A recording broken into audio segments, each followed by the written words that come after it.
Bienvenue sur Africa 24 dans cette nouvelle édition du QG Weekend. Au sommaire de l'actualité, un nouveau gouvernement au Niger. Le remaniement fait suite au ralliement du MNSD à la majorité présidentielle.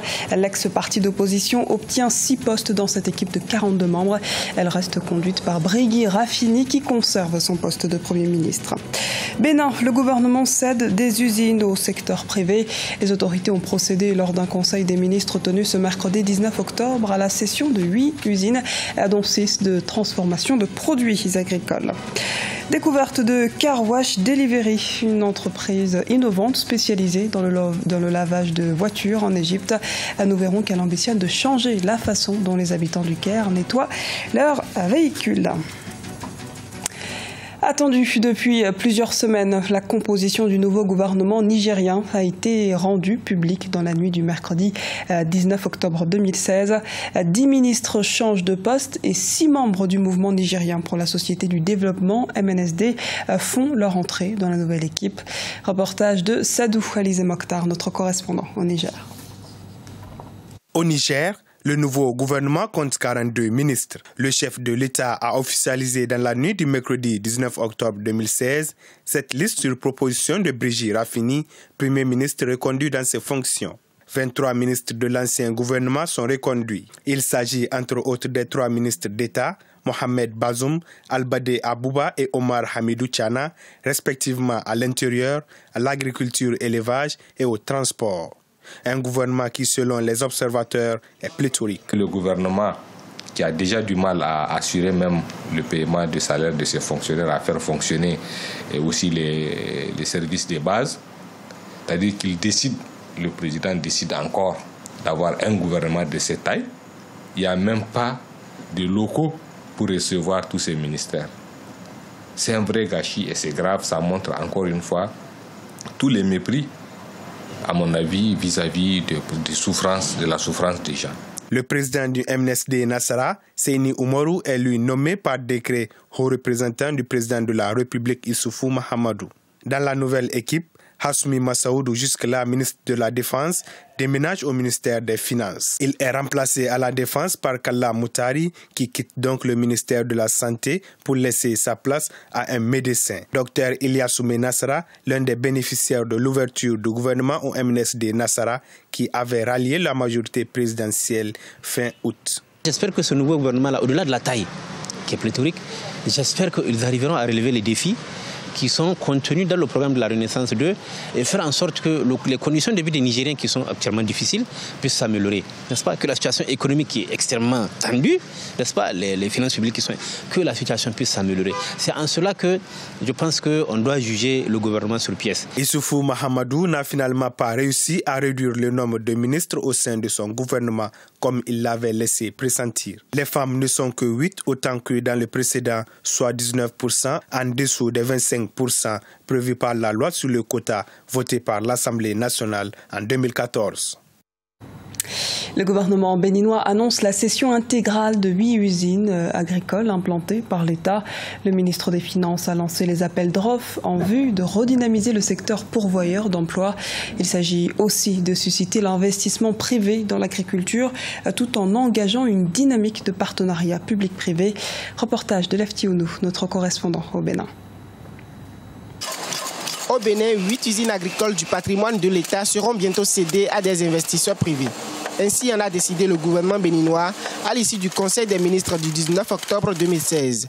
L'objectif de cette session, selon l'exécutif, est de susciter les investissements privés dans le secteur agricole et de créer les bases d'une transformation agricole locale au Bénin. Le Conseil a donc décidé de la cession intégrale de ces 8 usines de production et a instruit le ministre de l'Économie et des Finances à l'effet de procéder au lancement de l'appel d'offres, bien entendu sur la base d'un dossier d'appel d'offres. Les usines concernées par cette session sont celles de transformation de produits agricoles de Pormasser, Alada, Zakpota, Bante, Parakou et Natitengu. Les rizeries de Glazoué et de Malanville sont également concernées. Pour de nombreux experts, cette décision est salutaire et favorise le processus de croissance soutenu. Il faut encourager l'entrepreneuriat dans ce domaine, faire en sorte que de plus en plus, les Béninois comprennent la nécessité de quitter les opérations de d'achat en vue de la revente. Dans le langage commun, on parle du socha-ducha. Mais ce n'est pas ça qui fait prospérer. Qu'ils prennent davantage de risques et qu'ils s'investissent vraiment dans l'industrialisation. Et ça, le gouvernement a un rôle à jouer pour faciliter, créer les conditions qui favorisent justement cette réorientation au niveau du secteur privé. Les usines de transformation de produits agricoles mettent respectivement sur le marché de la purée de tomates, des jus d'ananas, des jus d'orange, de la pomme de cajou transformée en alcool, de la noix de cajou en amande comestible et des jus de mangue. Mais la majorité de ces usines tournent au ralenti depuis leur implantation. Focus sur une start-up innovante en Égypte. Car Wash Delivery est une entreprise de lavage de voitures qui est en train de changer la façon dont les habitants du Caire nettoient leurs véhicules. La société offre un service de nettoyage à domicile dans la capitale afin de permettre à la population de ne plus faire le déplacement dans les stations d'essence. Habib Faye. Ouf de soulagement pour les habitants du Caire en Égypte. Désormais, ils n'ont plus besoin d'aller à la station pour se faire laver leur véhicule. Car Wash Delivery, un service de nettoyage de voitures est né. Objectif, offrir leur service aux propriétaires de voitures de particuliers ou de l'administration publique à domicile ou au bureau. L'idée m'est venue quand j'allais laver ma voiture dans une station d'essence. Je voyais les gens s'entasser là-bas et les travailleurs étaient débordés. Donc j'ai pris un stylo et du papier et j'ai commencé à réfléchir sur l'opportunité de m'équiper du nécessaire pour me lancer dans cette activité de lavage de voitures. J'ai embauché un certain nombre de mécaniciens pour m'aider à réparer cette voiture. J'ai essayé la première fois et j'ai échoué. Puis j'ai essayé à nouveau et Dieu merci, cela a fonctionné. Et maintenant, j'ai une voiture qui fournit ce service aux clients alors qu'ils sont dans leur maison ou au bureau. Les clients gagnent du temps et sont très bien traités. Les prix du service sont fixés entre 7 à 11 $ américains, contrairement aux prix dans les stations d'essence qui sont plus élevés. Cependant, l'entreprise Car Wash Delivery a vu augmenter son chiffre d'affaires et son nombre de clients, qui atteint 10 personnes par jour. Le client ici est roi, nous le mettons à l'aise, il laisse sa voiture avec nous. En plus, les clients ne sont pas obligés de payer immédiatement. Nous ne leur demandons pas également de payer des frais supplémentaires pour des choses inutiles. Nous entretenons avec eux des relations fraternelles. À cause de la cherté des taxes municipales, Car Wash Delivery n'a que 2 employés pour l'instant. Mais le propriétaire compte élargir ses services de lavage de voitures mobiles dans quelques villes à travers le pays. Le Tour international cycliste du Faso 2016 va démarrer le 28 octobre à partir de Ouagadougou. Pour cette 29e édition, les coureurs auront à parcourir près de 1334 km à travers 10 régions du Burkina Faso. 18 équipes sont annoncées, pour la plupart venues du continent africain. Les précisions de Déo Gracia Sekpodo. C'est l'un des principaux événements sportifs du continent. La 29e édition du Tour cycliste du Faso est prévue du 28 octobre au 6 novembre 2016. Depuis 1987, plusieurs dizaines de coureurs d'Afrique et d'autres continents se donnent rendez-vous chaque année pour compétir à travers les régions du Burkina Faso.